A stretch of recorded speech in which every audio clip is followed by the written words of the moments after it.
સદગુરુ દેવની જય.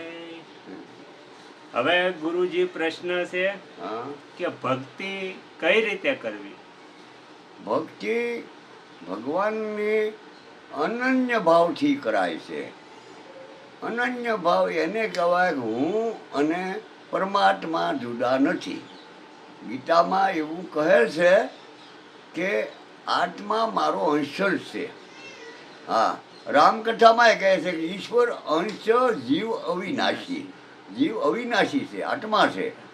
અને એ પોતાના ભગવાનને યાદ કરે છે. એમાં એ અનન્ય ભાવે હું તમે જુદા નથી. તમે જો સદાય મુક્ત હો તો હું એ મુક્ત છું. મને આ દેહ ભાવથી ભ્રમ થયો છે. મને આ દેહ ભાવ નડે છે, દેહનું અભિમાન નડે છે. હા, એટલે એ અભિમાન દેહનું નીકળી જાય તો હું દેહ છું એવું મટી જાય તો આત્મા તોય છે. હા, પ્રથમ નમો ગુરુદેવને જેને આપ્યું નિજ જ્ઞાન, નિજ એટલે પોતાનું જ્ઞાન. એ જ્ઞાનથી ગોવિંદને ઓળખ્યા, ટળી ગયું દેહનું અભિમાન. દેહનું અભિમાન હોય ત્યાં સુધી જ્ઞાન હોતું નથી. હા, હવે ગુરુજી અંતરનું અભિમાન મૂકવાનું છે, તો અંતરનું અભિમાન કઈ રીતે મૂકવું? અંતરમાં જાતિ અભિમાન છે. હું બ્રાહ્મણ છું. હા, ઈ દેહ થકી નક્કી કરે. હું ગુરુ છું, મને પદ મળવું રોવે, એની કરતાં એને હેઠું રહેવાય. આ ઊંચ નીચ બધા દેહ ભાવમાં છે. આત્મામાં ઊંચ નીચ કાંઈ નથી. હા,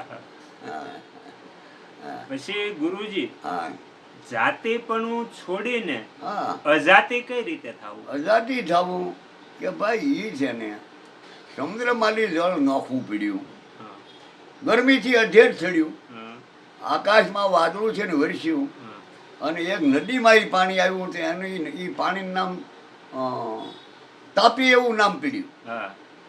પણ એ તાપીનું નામ છે ને મિથ્યા નામ છે. પણ મિથ્યા કેવું પડે તાપી માલી થઈને આવે એટલે. પણ એ દરિયામાં મળી ગયું પછી એને કોઈ તાપીનું પાણી ન કહે, મિથ્યા હતું. એ પછી એને હવે દરિયો કહે. એમ આ આત્મા પરમાત્મામાં મળી ગયા પછી પરમાત્મા કહેવાય છે. બસ બસ. પણ હું દેહ છું ત્યાં સુધી દેહ જ રહીશ.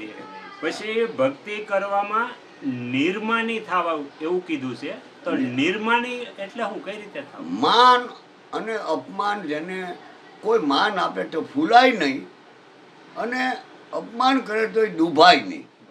કારણ કે એ બે માન અપમાન નથી આપતા. જેના સારા સ્વભાવ છે એ માન આપે છે, જેના ખરાબ સ્વભાવ છે એ અપમાન કરે છે. એ બે એના સ્વભાવ છે. હા, એનો સ્વભાવ પ્રમાણે એ કરે છે. હા, અને આત્માને સાધુને માન અપમાન હોતા નથી. અને સાધુ કોને કહેવાય કે શુદ્ધ યોગ જેને સાધ્યો. શુદ્ધ યોગ પાછો કોને કહેવાય? ત્યાં મારે મોક્ષ થઈ રહ્યો રોવે એ શુદ્ધ યોગ. અને આમાં મને રીઢી સીધી મળવી રોવે ને, આનો માન મળવું રોવે ને, પૈસા મળવા રોવે ને, મારે દાદા શેલા હોવા જોવે ને, મારો આશ્રમ મોટો હોવો રોવે ને, છે ને શુદ્ધ યોગ નહીં, મલિન યોગ છે. યોગ એને કહેવાય કે જીવ બ્રહ્મની એકતા થઈ જાય, એને યોગ કહેવાય. સદગુરુ દેવની જય. આગળના વિડીયો જોવા માટે આ ચેનલને આ રીતે સબસ્ક્રાઈબ કરો અને બેલ આઇકન પર દબાવો.